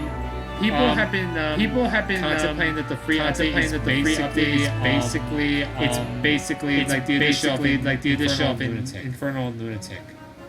That would be a good choice. Pretty sure but at the same time, that's something that, like, since it sounds like it's part of this DLC thing, I don't like the idea of extra difficulty as download content. This free update is literally for everyone. They mention it. That's a good thing then. They mention it in the DLC, but it is for everyone. The director of the Three Houses has confirmed will be free for everyone. Because it is. Because I mean, come on, it is a free update. Like that is better than what I was thinking, where it could have ended up like, say, the Total War games have recently done DLC for blood. You can have blood in the game. You just have to buy it. And I'm just thinking that's stupid. Like it's kind of like I remember this one time when I went to Burger King, this guy threw like a large drink for me. That's not a free drink. That's not free. I think a large drink is cheaper than $3. My gosh, what? That is not for this extra additional cost. You'll get this item for the exact same price of the money you're giving me today. My gosh, I hate it when they add free and then they add like an extra. That's not free. It's like those people like go get some ink for your printer. It's like, we could put a warranty on your ink. Why do I need a warranty on printer ink? In case it goes up quickly, then I can get a new one. the only things I need a warranty for are like appliances and like a computer. That makes sense. Ink? No. Idiots, I swear. But now digressing. I'm sorry. No, I'm just like I'm trying to find out what's more because I actually have Trying to look still. I do know that there are additional costumes. I'm pretty sure costumes all your characters. It's costumes. I saw there was something for a sauna. Sauna? Wait, sauna? Yeah, like in the monastery, you go up the stairs from where you start in the explore section. There's something that's called sauna, where nothing happens there. I think that's gonna be opening up in the DLC, where everyone gets a swimsuit. Oh god. Oh no. Yes, we all know who's getting the swimsuit though. Raphael. Byleth. Byleth is gonna go out there in nothing but a speedo. Oh my god. Oh my god. I mean, at least Qwern wore underwear. Oh no, it gets better. I'm thinking of other really bad swimsuit ideas. Hanneman, he will have a swimsuit, but it gets better. The swimsuit he's wearing is going to be like the one you see in that movie Borat. Oh god. Yeah, that slingshot swimsuit speedo. It's terrible. It's like he's gonna wear. It's like, why is everyone grossed out by me? Is it my Christology studies? No, it's because your speedo is showing too much. Alright. Yes, Raphael wears this, like those old Victorian England swimsuit where it's like a singlet. Yeah. Oh god. I'm already thinking of swimsuits. Darn it. Alright, so I've actually. It's kind of funny. It's like, think of the waifus. Who needs waifus when you got bros, dude? Yeah. So I've got the actual information. Wave 2 is actually additional, but also in-game support items. So the in-game support items are basically it's gonna be like stat boosters and stuff like that. That's what my assumption is. And then Wave 3 is actually where we're gonna get the additional quest costumes plus the free update. But I think, I think you've given your. But the thing is that we're gonna get the lunatic difficulty because I think they're gonna do lunatic and infernal separate. That we're getting basically the lunatic difficulty by December. That seems pretty long away. I'm hoping that it's in October. I'm praying that's in October because when they say more, I'm hoping that's when it is. Obviously, I doubt it. But wishful thinking. We gotta wait until October 31st. If not, then we're gonna get it in December. And then finally the final wave of DLC, which is probably the one which everyone's excited for. New story content with additional playable characters and locations plus a free update that will be released by April 30th, 2020. And I think that's probably the wave that everyone's interested in, because there are some people worrying, like, because with the 3 houses, like the various paths you have, there's no real true thing. You know what I mean by that? Where it's like a good ending. Because in real historical dramas, there's always someone that has a bad ending. Like, say, in Sacred Stones, Grado, even after everyone lived happily ever after, still had a massive earthquake and ruined their land. That's kind of where. I just remembered something else I was going to say about, like, when you were asking me what I think of the game. 3 Houses did what Fates should have done and had both routes on the single cartridge. Yeah. And then there are people saying, it's probably not big enough. And then there's the special editions that had all 3 routes straight on it. And it's like, they could put the whole thing on the cartridge, but they decided to Pokemon it on us. I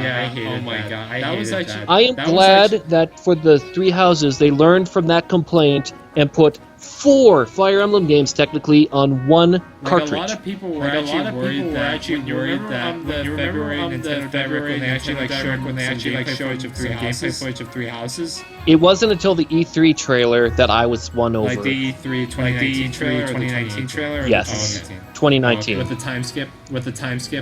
It showed me, like, I thought it was just going to be a high school thing. It's like, it finally won me over by showing me something. Yeah, and then a lot of people worried when they had the Nintendo back in February that this was going to be Fire Emblem 3 cartridges. Oh my god! I did not hear that one. There was literally like a bingo card sheet and everything. 3 cartridges. It was gonna be so bad. I was gonna be so mad. I'm so glad that for this one they did not go the Pokemon route like they did with Fates. What they did in Fates was just that is how you like Fates. It didn't even make Three sense. Houses It did, didn't but even Fates make sense. It didn't even make sense. Why? Like, give me the game. Three Just give me the Houses game. did what Fates should have done with having a historical drama like style. Each choice you have matters, and it's going to be a bittersweet ending in a way, like how Blue Lions, Black Eagles, Golden Deer, they're all going to have their own...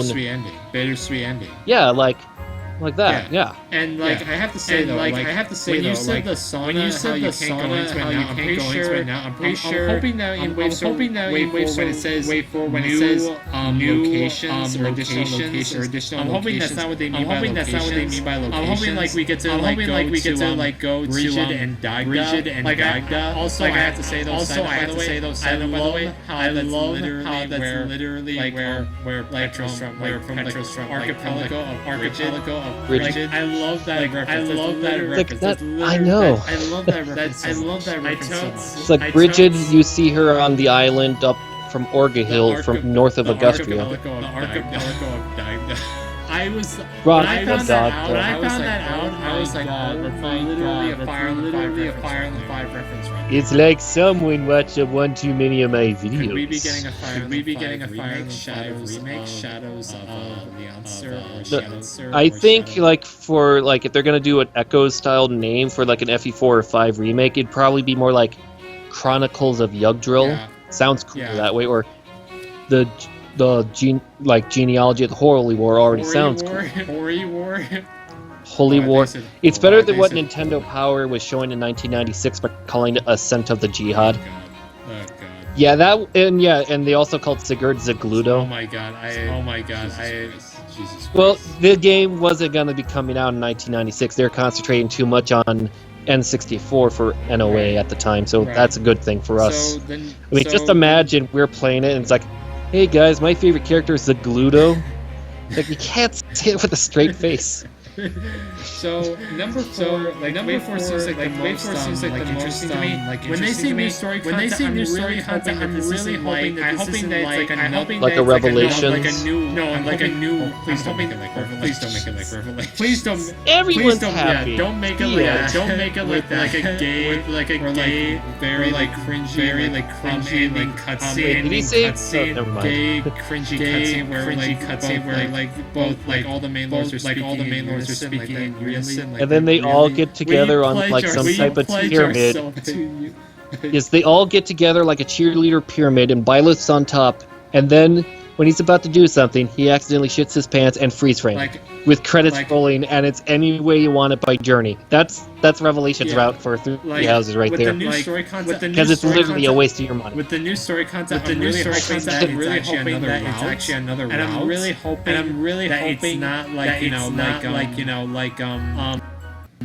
there's a DLC like Fates or like the DLC from Echoes were basically gave like some backstory to before the actual Echoes. Because I gotta be honest with you, I'm not a fan of like story content like that. That should be in the game to begin. Like don't give that to me DLC. That's not right. Like their main excuse would be, oh, we're still getting some final touches set up. That is a better excuse than saying like what they did for Mass Effect 3 with that Prothean DLC by saying, oh, all we did was put 2 lines of extra code to lock it unless you pay for it.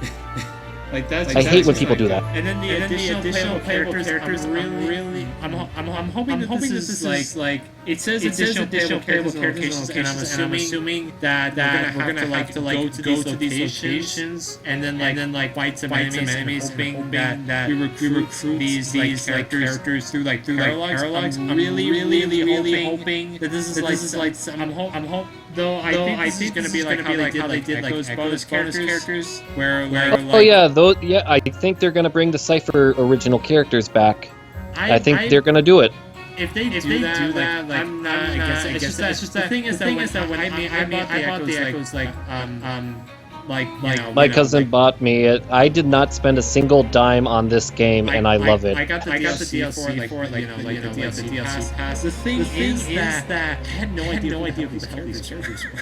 I've never seen them in a Fire Emblem game. Who are they? Seriously. They're straight from a card game. Yeah, I know that, but they're only implemented in a card game. Like, no one outside the US these characters. No, the Cypher is Japan only, I thought. I know.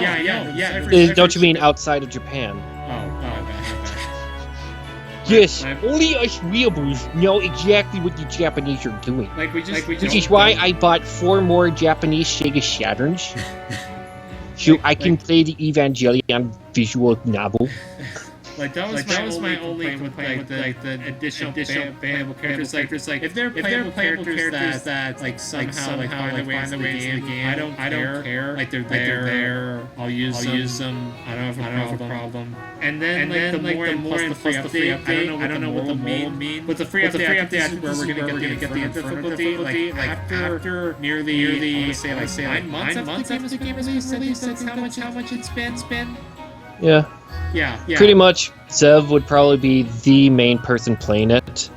Yeah. Like the free, people. So if I'm right, which I think I am, Wave 3 will continue the difficulty, which is roughly 5 or 6 months after the game is released. Like Zev's already be in the game. Like all the 5 times, 6 times. 4 to 6 times. He's being in the game repeatedly.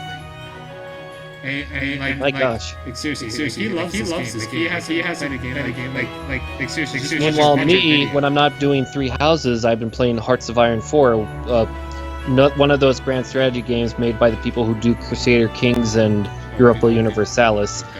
I can tell you a funny story at that Hearts of Iron later. All right. It's not now because it'd be too much digression. Yeah. But after reading all this DLC, what do you think of it? Do you think I think it is. Don't go for it day one. Wait a while on it to see more of it. That way, when more of it's released, you can look at it more. This is like a season pass where I say wait for it. The first wave is definitely unimpressive. Like it's not even a wave. They shouldn't even call it 4 waves. That wave 1. It should have been 3 waves, and that should have been like I don't know, like if you bought a wave of it, then this comes with free. Or like it should have been like a pre-order bonus, honestly. Kind of like how GameStop did their pre-order bonus. Yeah, the little pin things you could have as Jaws on Stoots. Yeah, you can tell I didn't like it in my parody video. Yeah, for those who don't know, I made the joke in it, remember? I did not buy it, but they gave it to me anyway. Fuck it. Did they actually do that? What? They actually give you the for free? It was part of the bonus thing. My cousin bought the game, season pass, and that came with it. He got everything for me. This is the first time someone actually bought me a video game. Normally, I'm buying people video games. Damn. All right. And then final question. Did you buy the expansion pass?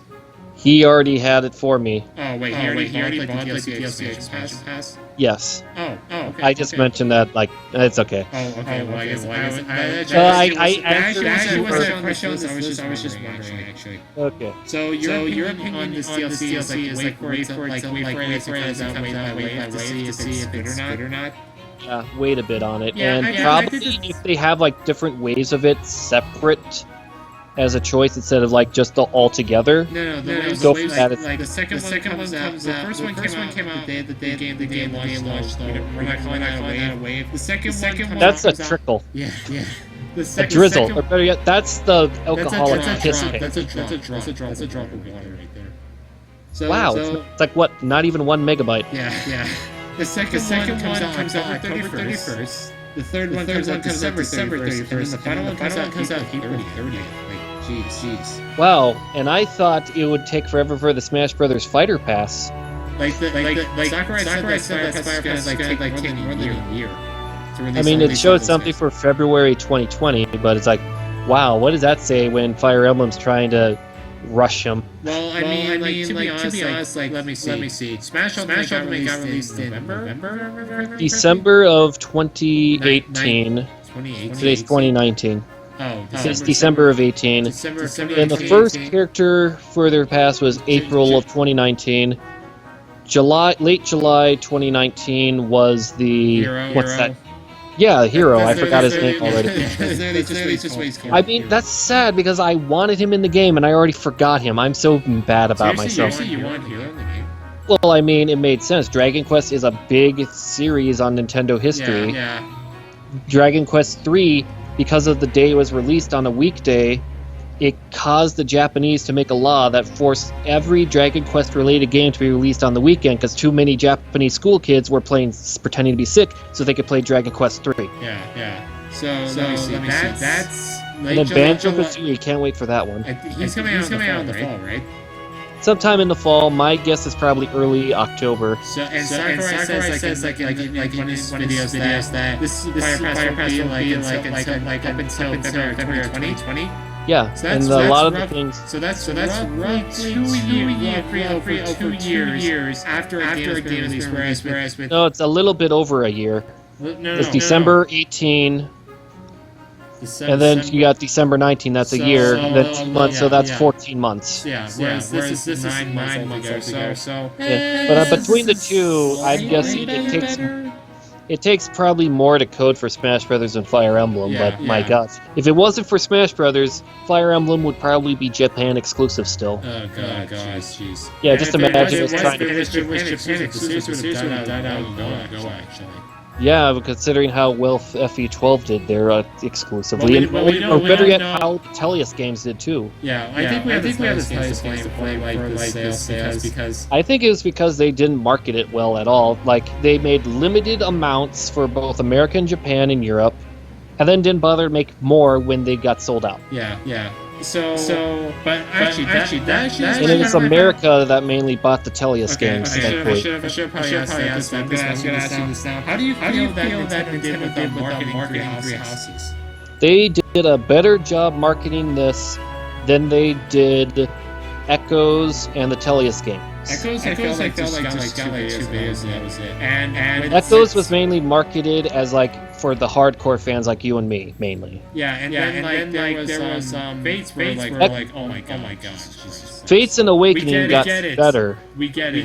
Okay. Like, they got better marketing. Yeah, they got way better marketing. I feel like the reason why was because Echoes was a remake of a game, whereas Fates and Awakening games that were basically meant to bring the series back to life. Even though Awakening already accomplished that goal.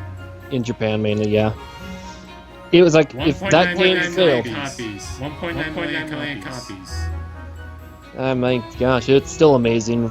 With, like, Awakening, it helped out, which is good, but A lot of people really hate that Awakening was apparently the savior of the franchise. Okay, so you think that Awakening was the savior of the franchise. you want the series to die? Yeah, that's literally what you're saying by saying I want the series to thrive because it's a good series. Yeah, it is. And thankfully, because without Awakening, we wouldn't have Three Houses. Three Houses, in my opinion, is in the top.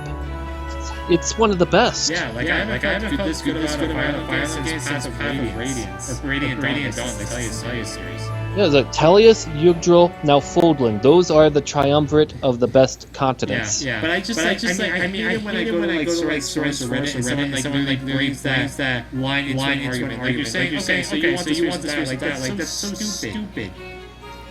So, like, you could say, I'm glad it saved the series, but the game could have been better. Okay, that's a better argument. Yeah, but don't, saying, I hate it because it sucks, it's like, put some depth into it. But we can all agree, everyone can agree that Fates, it improved on Awakening's mechanics, dual and gameplay, but the story and a lot of the other things in it was unneeded. The marriage thing with the kids. Like the marriage game, I feel like was done. It's at the end of the war, and there's A rank endings. Yeah. The only person that actually gets an S rank is you, and it's at the end of the war, instead of like somewhere in between. And you don't get a kid unless it's like epilogue where you don't get to see it. You don't get to see your kids. That's a good thing. Nobody Nobody wants to look at your kids, Violet. Yeah. Imagine like I do know that you can marry Celtics. Like I love how Larry says like unknown in like quotations or like no one in quotations. Forget what it is. We all know what it's gonna be. Like seriously, it's really Solstice, but like grayed out a little bit. Like come on. We know who that is. It's like in Path of Brains where they put like Grail with a shadow over him, like saying unknown, we know who this guy is. Come on, it's. I'm trying to think of some other dumps that like Elliewood with the hood over him. Yes, no one will know I'm Elliewood. Yeah. We need this guy's perfect. Yeah. All right. Final question. Actually, this. How did you feel about Aujin? Like, how did you feel about like Aujin? I don't know how to pronounce them. Like adjutant, like Adjutants. Adjutant. Like how did you feel about those? Like how It's how they very good to get because like every single action they do builds support. They rarely attack, from my experience. They rarely defend, in my experience. They're just kind of there for like this is like the awakening. they are only, but here's not how as. I feel. Here's how I feel. It's like the awakening system, but it's even worse because you can't like there's no percentage like oh he has a 70% chance to hit. There's no that. It's just random acts. At best, to me, it's like it tries to do the fate system, which was balanced, but it doesn't help like how the fates did. Yeah, because it's awakening is worse because there's no like percentage chance or anything. It's always random. The adjutants are only for one reason only: to build that character's support with the character that you're connecting them to. Yeah, that's what I did with Dorothea. Or like another one, like say you're trying to recruit a character to your house, make him an adjutant. That's what I did. Because it also helps because they don't gain any experience. Yeah, that's what I did with Felix. That's what I did with Raphael, Petra, Dorothea, like all of those characters I have recruited. I basically just spam gifts on him. It didn't work for me. I almost got him. I almost saved him, but it wasn't enough. You got Ferdinand killed. I almost got him to join, unfortunately. Then again, I basically got Petra in there last and I almost got, and I think it was close to getting Ash as well. Yeah, but I tried so hard. Yeah. I mean, so wait, you got 5 characters, you said? Yeah, they were Raphael, Ignatz, yeah. Then Yeah. Leone, Dorothea, and Petra. Yeah, I think I was able to get 6 actually. All right, ladies and gentlemen, the music just actually. Well, that's a good time. Yeah. So thank you all so much for watching. Qwernst, thank you for being on here as a special guest. Okay. Yeah. What do I do now? Is this the part where you get the Dairy Queen coupon for me? I'm sorry. I'm gonna have to like shoo away. Sorry. Get out of the room. I see how it is. No, really. Give me the freaking ice cream. One of these days. Out of here. Someday I'm gonna get it. I'm gonna come back. Oh my god. Really, I'm coming back. You're still here? I want the freaking ice cream. Give me my soft serve. I'm telling you, Reese's Peanut Butter Cup Blizzards are great, guys. He won't give it to me.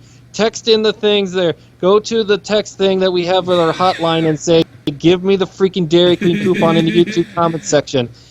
Type hashtag Dairy Queen, all that stuff. That's going to work, I tell you guys. I guess I'm good, but until then, I'm just going to annoy him a bit. Buzz, I'm a bee. Trying